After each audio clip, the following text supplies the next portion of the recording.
Anyway, slight change of mood. Had he lived, Ayrton Senna would have celebrated his 50th birthday earlier this year. Yeah, and the other weird thing is I was talking about this to my 14-year-old son the other day, and he went, oh yeah, Ayrton Senna, was he that racing driver that got killed? God, that makes me feel really old. Well, I know, it's awful, but the thing is, I said to him, if you'd seen his funeral, you'd know he was a bit more than that.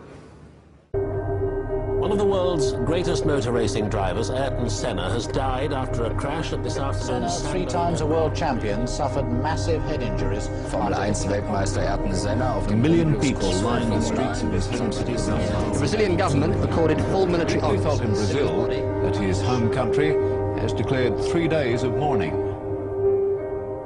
I think I was 9 years old, and I was racing that weekend.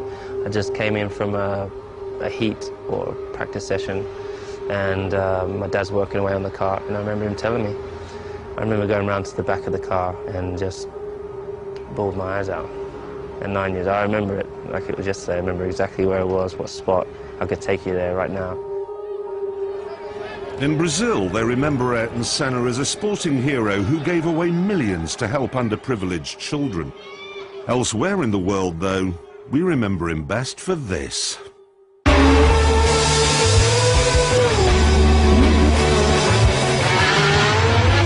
Senna goes through.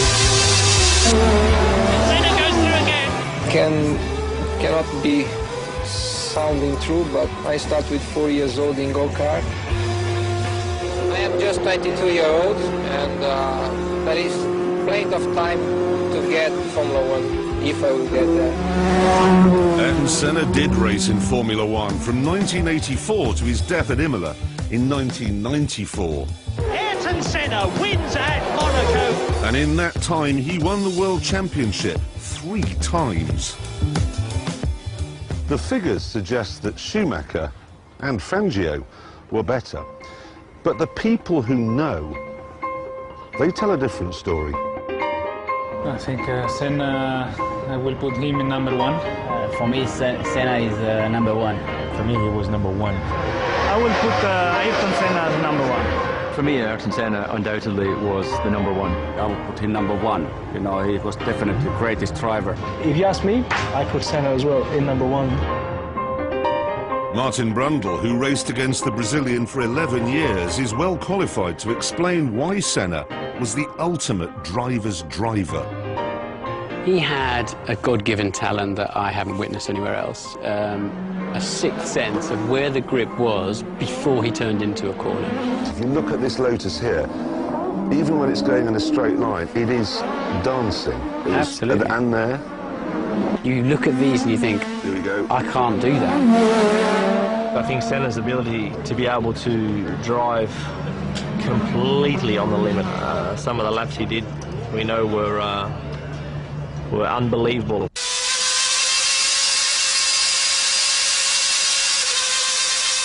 I mean, this is manic. Look at this. How he reads those 2 guys is absolutely on it, isn't it? This is. Look at that. Senna was so good at banzai last-minute qualifying laps that in his Formula 1 career he won an incredible 65 pole positions. He had this gift to just go and find, we could all find a 10th or 2. The really great drivers can go and find a half a second or 3/4 of a second. However, Senna could do even better than that. In Monaco in 1988, he out-qualified his teammate, the great Alain Prost, by a scarcely believable 1.5 seconds.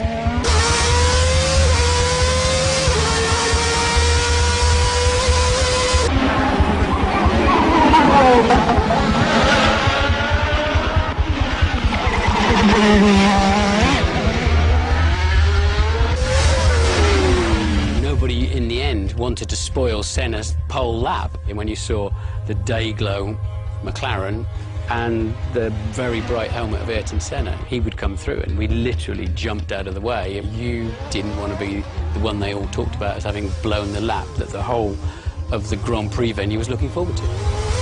But it wasn't just out-and-out speed that made Senna special. He was so good because he was working so hard on details. And I improved the car also there and there, but he went in the fine details. That's why it was fantastic. Yeah, the worst is here. The worst is the second chicane and in the third chicane. But it's because the asphalt goes like this, in the third chicane and it's like this. In the second chicane is becoming bumpy.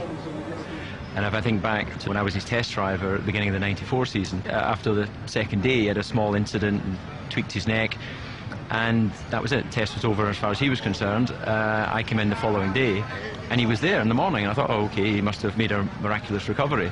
But in actual fact, he was just there to listen to what I was saying to the engineers, to work out whether he could trust my feedback. And when I compare that to Nigel Mansell, when I was his test driver, he would set a lap time and then he would bugger off to the golf course.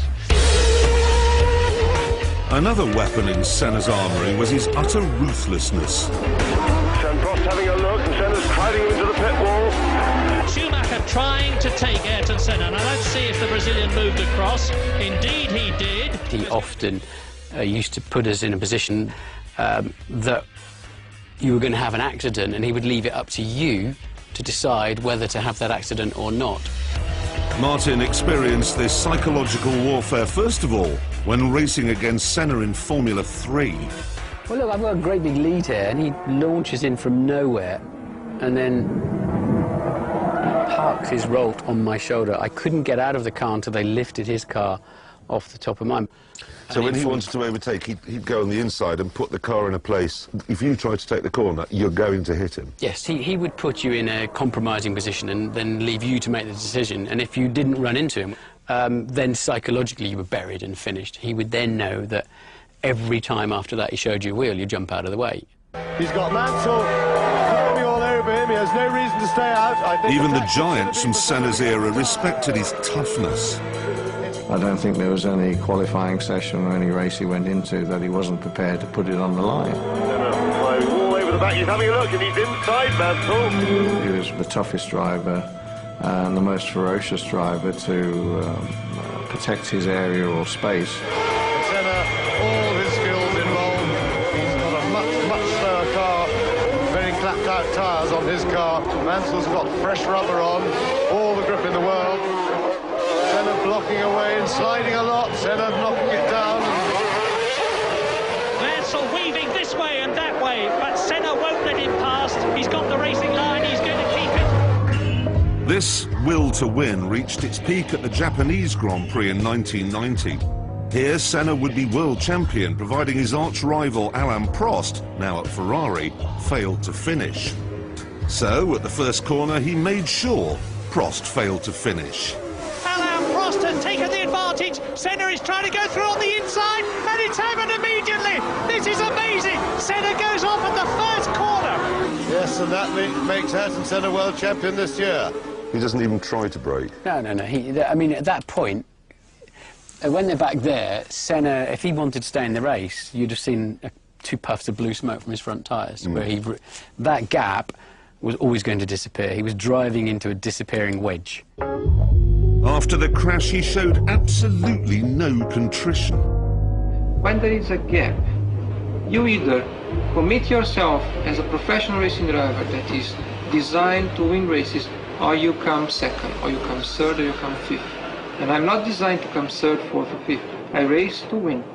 And if you no longer go for a gap that exists, you're no longer a racing driver. Strangely, Senna had a big heart. He was a devout Christian capable of extraordinary compassion. When fellow racing driver Eric Comas crashed at Spa in 1992, Senna stopped and risked his own life running across the track to help. You see, that's the paradox of Ayrton Senna, isn't it? In that he was clearly a fantastic human being. And he cared about people in Brazil, he cared about racing drivers. I mean, he was mortally hurt when Ratzenberger died, the day before he died. But then he would crash Alain Prost off the racetrack and put both their lives at risk. As a man then, Senna was hard to fathom. But when it rained, it was easy to spot his talents as a driver. And Senna is a wet weather master.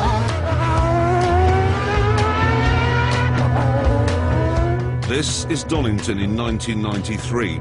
The track is wet and Senna, in an inferior McLaren, is in trouble at the start. He's coming up well. Senna is crowded out and is down to 5th position. And Wendlinger is up into 3rd place ahead of Schumacher. Prost leads, Hill 2nd, and Ayrton Senna is up to 4th position ahead of Schumacher and challenging Wendlinger as they go round the right-hander into the old hairpin. Senna is up to 3rd. A quite brilliant couple of corners by Ayrton Senna. Tremendous stuff. He muscled his way back into the contention at Redgate. He's going inside Damon Hill, and Senna into 2nd place already. So 2 retirements already, and Senna goes through into the lead. He's passed Alain Prost, so... And that was it. 1 lap, 5th to 1st. Yeah. If you want to have 40 seconds of what is Ayrton Senna, the racing driver, all about, and there it is, in a nutshell. Yeah. After the race, though, he was completely calm. Driving with slicks in damp and really slippery conditions was tremendous. Conditions like this is gambling, and it's taking chances that pays off. And I think we gamble good. And of course, you have to remember that Senna was doing his gambling in cars that were like wild, ferocious animals. This McLaren MP44, in which he won 8 races and his first world championship, had very little downforce, a manual gearbox and 1,200 horsepower, 450 more than the F1 cars of today.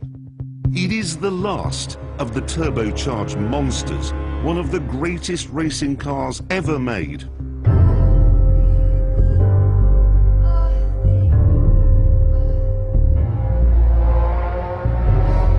You know, I'll be honest with you, I was never a Senna fan. I always thought Gilles Villeneuve was the greatest racing driver of them all, but to make this film, I've watched hours and hours and hours of footage.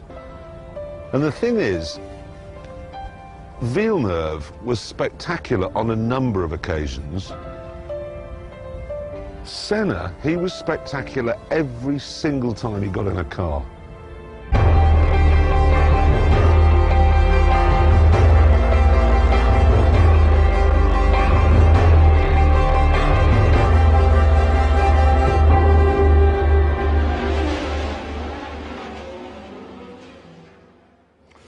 There's an amazing film coming out on Ayrton Senna next year. I urge you all to go and see it. It's fantastic. But for now, good night.